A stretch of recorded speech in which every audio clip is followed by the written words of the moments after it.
الله أكبر الله أكبر الله أكبر الله أكبر أشهد أن لا إله إلا الله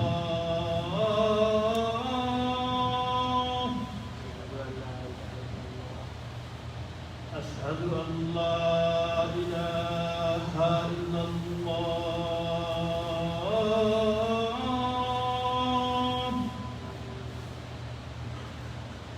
أشهد أن محمدا رسول الله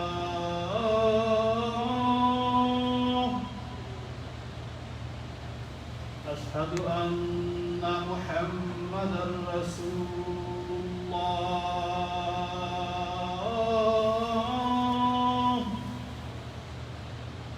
حي على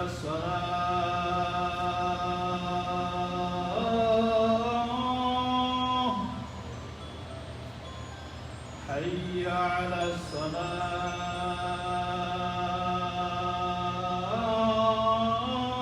الصلاة حي على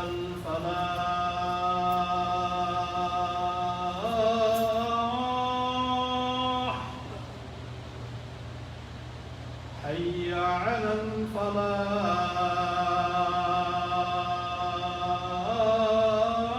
الفلاح الله أكبر الله أكبر لا إله إلا الله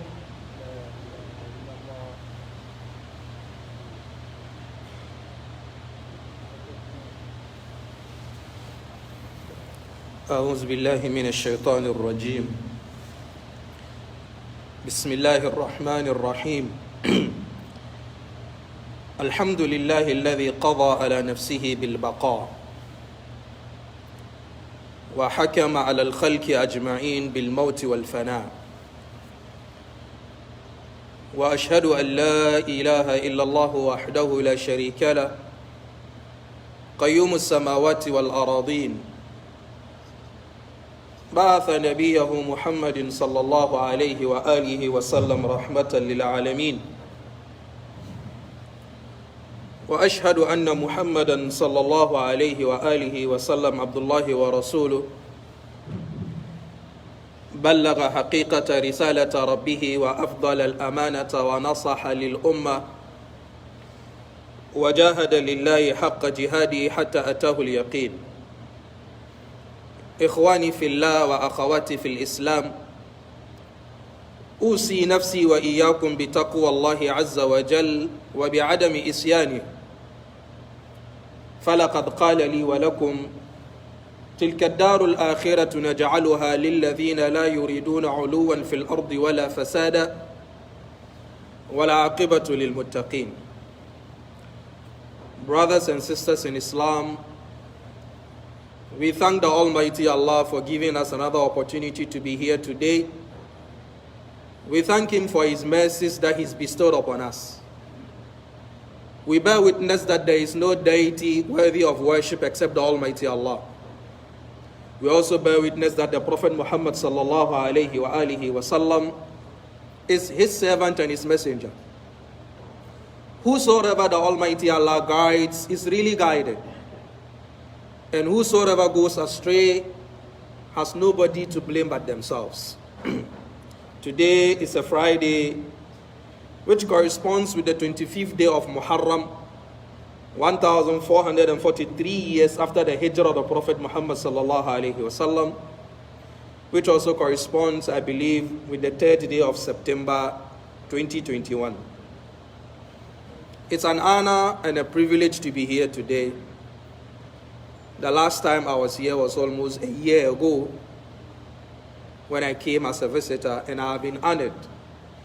You know, the Muslim community, wherever we are in the world, we are locked like this, irrespective of wherever we are coming from. irrespective of our social status or backgrounds. The moment we say Assalamu alaikum, all other barriers, all other obstacles are broken away, and we embrace each other as one brother and as one family. When I came last week into the community, I was expecting to see a face.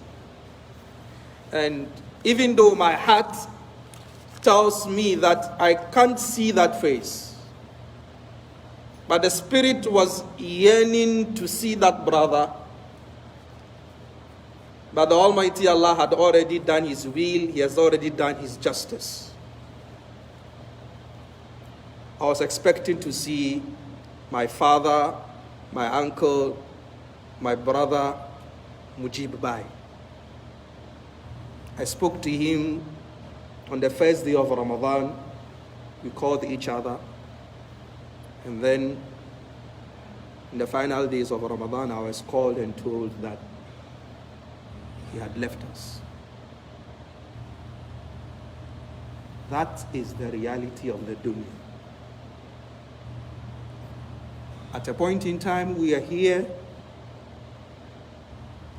and the next moment, we are gone. At a point in time, we are on our feet. The next moment, we are lying down. At a point in time, we are strong and able-bodied. We can do whatever we want to do because we have the energy to do it. But the next moment, we're being turned around. Our clothes are taken off us. We are the ones who wash our own bodies. But to get to a time where we will have to be washed. At a point in time, we are walking on the surface of the earth with all kinds of pomposity and pageantry and power and energy. But there will be a time where we'll be pushed into the earth and dust cover us. How well are we preparing for the day that we are going to enter our graves? What preparations are we doing? When you're moving from Detroit to, let's say, Canton or Ann Arbor, you are making preparations. You will have to get a home in Ann Arbor because you're not going to sleep on the streets. You're going to get a home. You want to furnish the home. You want to get the home into good condition so that you live in that home. Ya ayyuhalladhina amanu, O you who believe, taqullah, fear Allah, wal tanzur nafsum ma qaddamat lighad. And each and every one of us should be mindful of what provisions we are sending towards tomorrow. Tomorrow in this verse is not Saturday. Tomorrow in this verse is on the day of Qiyamah. What kind of provisions are we sending towards Qiyamah? What kind of provisions are you preparing for your new home when you're moving into it? You will clean it. You will wash it. You will paint the home. You will get good furniture into the home. You will get all kinds of, utensils in the home because it is where you are going to stay, where you want to make comfortable, where you want to have good things over there. But you forget that there is a greater home for us that is in the qabr, in the grave. How well are you preparing that home? How well? What kind of furniture are you sending into the grave? What kind of air conditioner are you putting into the grave? What kind of bed and mattress are you placing into the home? Malik ibn Dinar was sitting one day in front of his masjid, and a visitor entered the city of Kufa. And then he said, Ya Shaykh Ain al-Amar. He said, Oh Shaykhana, can you show me the latest neighborhood where the big boys live? Can you show me the latest neighborhood where I can get everything that I need? He said, no problem, follow me. They walked and walked and walked, and the young man realized that they were leaving the city, they were entering into the bush. He said, Ya Sheikh, Ain al-Amar, where is the new neighborhood that everybody is moving? Where is the new neighborhood where the houses there cost $1 million? Where is the new neighborhood where they have everything there? He said, don't worry, it is ahead, let's go. And then they got into the graveyard.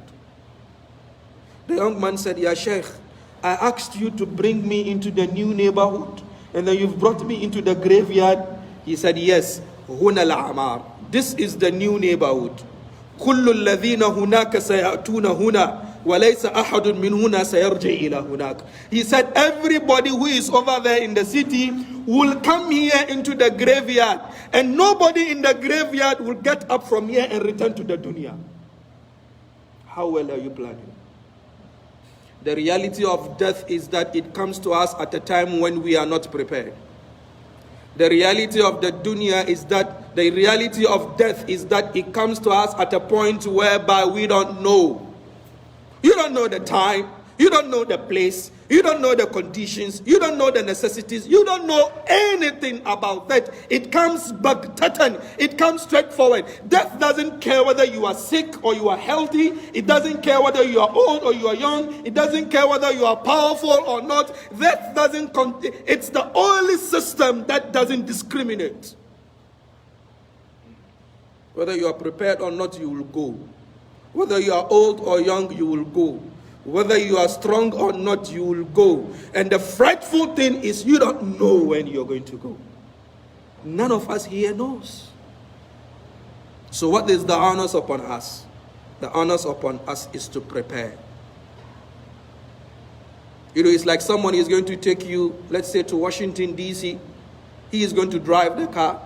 He said maybe we can go between 3 o'clock or 4 o'clock. It means you must be prepared before 3 or 4.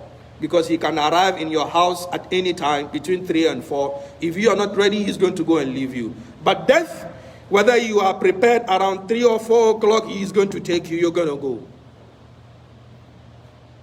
أقول ما تسمعون واستغفر الله لي ولكم ولسائر المسلمين من كل ذنب فاستغفروه إنه هو الغفور الرحيم.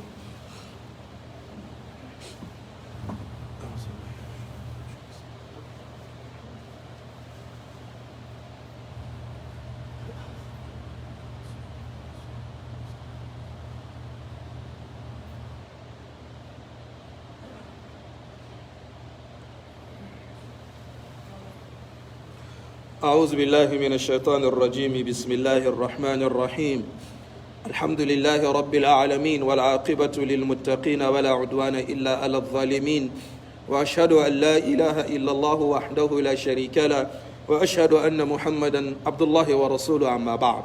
Brothers and sisters in Islam, there is a day that all of us must prepare for. And this day is not on the calendar because nobody knows. It is a separate day, and when that day comes, whether we like it or not, we will be engaged in the activities of the day.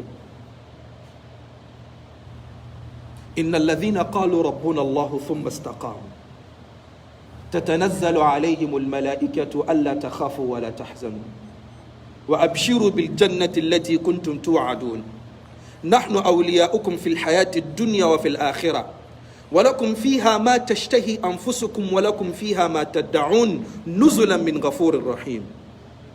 On the day that we die, angels are going to descend. Angels are going to come into the room. Only you are going to see them. Those of us around you will not see those angels. فلولا إذا بلغت الحلقوم وأنتم حينئذ تنظرون ونحن أقرب إليه منكم ولكن لا تبصرون فلولا إن كنتم غير مدينين ترجعونها إن كنتم صادقين.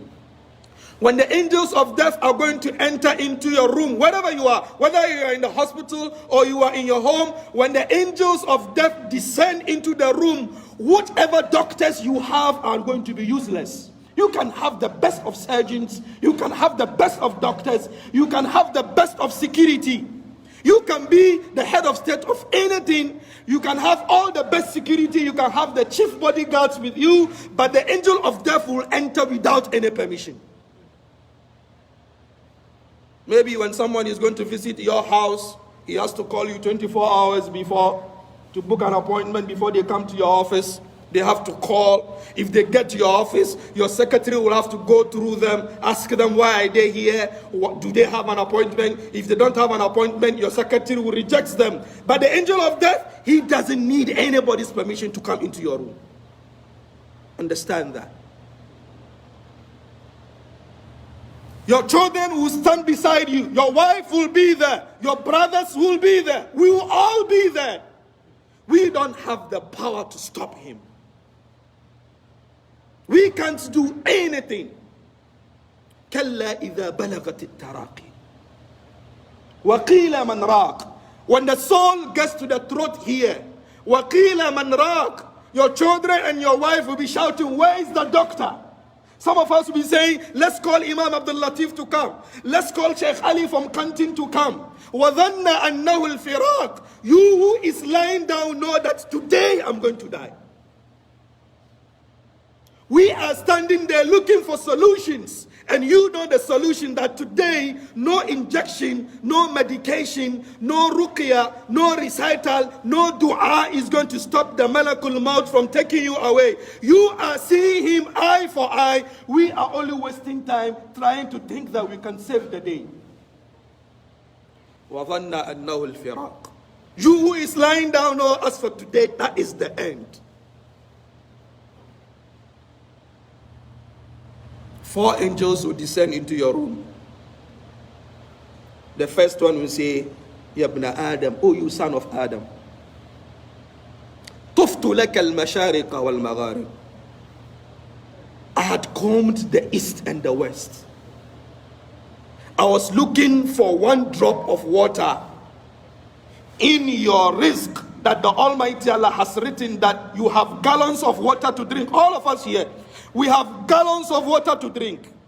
The moment you drink the last drop, that is it. That is why when someone is in intensive care unit, you put in food, it doesn't enter because he has already eaten the provision that the Almighty Allah has given him in this dunya. So the angel will tell you, Ya Abdullah, today you are not going to drink any water again. Because the provision that the Almighty Allah has placed upon me to get water for you, I've searched for water for you in your name. There is no single drop of water on your name for you in this dunya. You are done. The next angel will tell you, Ya Abdullah, I have combed the world to look for one morsel, a drop of rice for you to eat. There is none for you. The next one will say, Abdullah, I have looked for the whole world to look for one step for you. One step. You don't have any step. All is gone. The last one will say, Abdullah, I have looked for oxygen for you. There is no oxygen. So you find our uncle, our father, our brother. Why? The oxygen that he's supposed to breathe is gone. How prepared are you for this day? Sometimes when we eat food, we drink water, we waste it, we think that is the end, we think it's there available, there's nothing that is going to happen. Remember, a day will come where the doctors will try to put tube into your nose or into your throat so that they push food. The doctors and the nurses will say the food is not entering because the Almighty Allah has put a barrier there. No food will enter. Because you are done.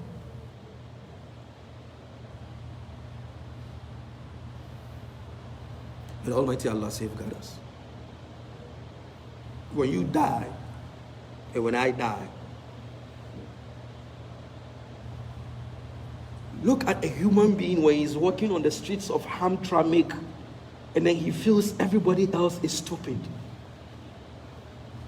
There is someone who feels he's the most wise person in the world, and everybody else is an idiot. Someone feels he's the most powerful person. He can lock you up in jail anytime he wants. Because he has friends in high places who can use the law to twist the law to keep you in jail. Today he is dead, he is lying down there. Ya ibn Adam, oh you son of Adam, Aina quwwataka ma ata'afak. Where is your strength? You are dead. You are lying down. If you lift your hand, it will fall down back. We lift your hand, it will fall down back. Where is your power? Ya ibn Adam, Aina sawtuka shajir ma askatak. When you speak, everybody listens to you. That's the way is your voice. Why are you quiet? Why are you quiet? Speak. Ya ibn Adam, Aina rihuka at-tayyib ma ghayyarak.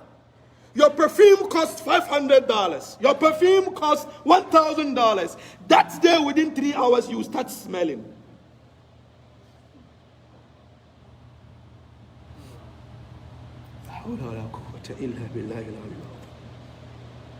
You put on your perfume and then you enter into a room and everybody is asking you, what mark of perfume do you have? How much does it cost?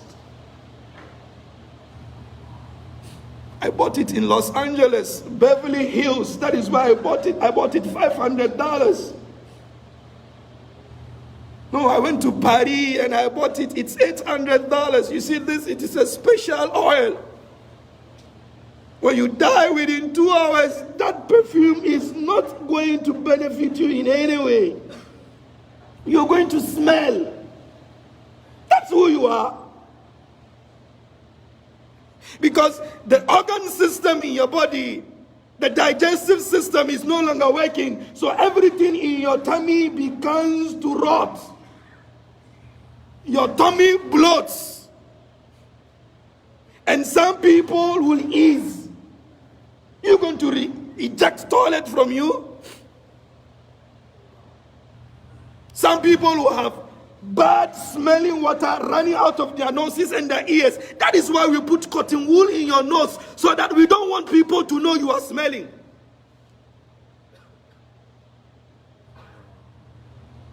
Where is your pomposity now? Where is your ego? Where is your power? Where is your energy? Ya ibn Adam, aina maluka ma afqarak. Where is your money? When you find some people speak, they speak as if they own everything in the world. Do you know who I am? Do you know my bank details? Do you know how much money I have saved? Do you know how many buildings I have back home in Bangladesh? Do you know who I am? Can your family compare to my family? Do you know the kind of efforts we are doing in Bangladesh? Do you know how much money we have? Our family is full of doctors. Our family are full of lawyers. Let them come and save you the day you die. Let them come. Your family of doctors, your family of engineers, let them come on the day you are on the bed, you are going to Akhirah. Let the family of doctors come and prevent Malakul Maut from taking your life. Let them come. Your family of engineers, let them come. Let them come and stop him. You are lying there on the bed. Your Gucci shirt of $2,000, we take it away. We take everything off. You only find a small napkin or a wrapper to just cover your aura. That's it. Now we are going to wash you and bath you. You use the best of liquid soaps to bath. When you are bathing, you spend almost 1 hour. Your hair has a different shampoo. Your beard has a different shampoo. Your armpit has a different shampoo. Your whole body has a different shampoo. The comb for your beard is different from the comb of your hair. Every part of your body has special care. On that day, it's going to be useless.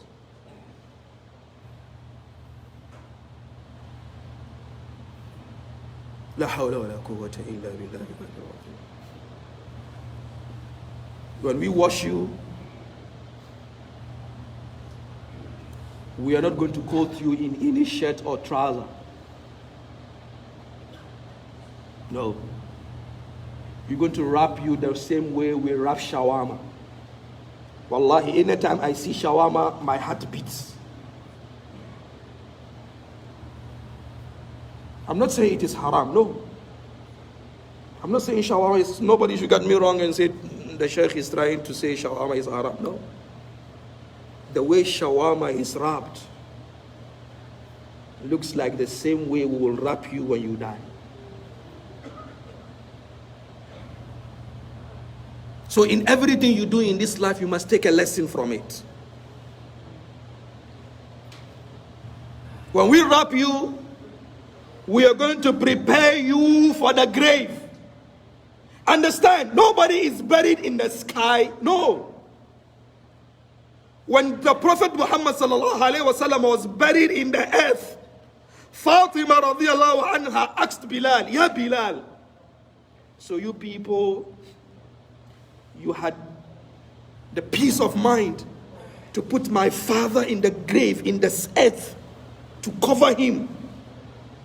And Bilal said, Ya Fatima, Wallahi, if we had the power to bury him in the sky, we would have done that. But don't forget, the Almighty Allah has revealed a verse to your father in the Quran that says, Minha khalaqnakum wa fiha nu'idukum wa minha nukhrijukum taratan ukhra. It's from the earth that we created you, and back to the earth that will return you, and then it is from the earth that we are going to bring you out. Brothers and sisters in Islam, our time is fast spent. We have finished washing you. We've wrapped you up. Inshallah, next week we'll take you to the grave. ربنا آتنا في الدنيا حسنة وفي الآخرة حسنة وقنا عذاب النار ربنا لا تزغ قلوبنا بعد إذ هديتنا وهب لنا من لدنك رحمة إنك أنت الوهاب ربنا إنك جامع الناس ليوم لا ريب فيه إن الله لا يخلف الميعاد ربنا إننا سمعنا مناديا ينادي للإيمان أن آمنوا بربكم فآمنا ربنا فاكتبنا مع الشاهدين سبحانك اللهم وبحمدك نشهد أن لا إله إلا أنت نستغفرك ونتوب إليك قوموا إلى صلاتكم يرحمكم الله